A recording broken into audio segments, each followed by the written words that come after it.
The Noorabad market bursts with life, a symphony of scents and sounds filling the air.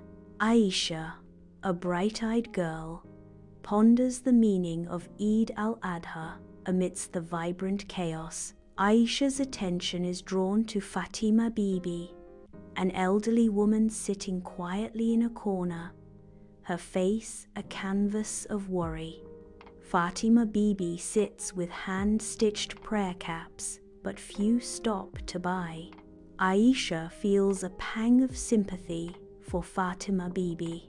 Aisha approaches Fatima Bibi, her face glowing with warmth. "Assalamu alaikum, Fatima Bibi," Aisha says, her voice gentle.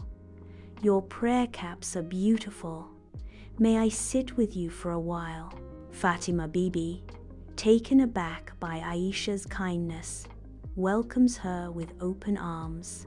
Aisha begins to tell stories, her words weaving tales that draw in everyone nearby.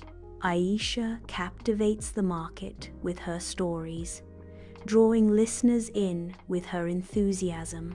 Admiration spreads as people examine Fatima Bibi's prayer caps, recognizing the love in each stitch. Joy lights Fatima Bibi's face as her prayer caps find new homes. As the sun sets, Aisha walks home with her mother, long shadows stretching behind them.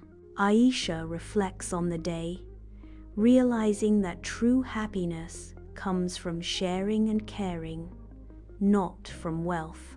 The true spirit of Eid Al-Adha is revealed: sharing, caring, and spreading joy.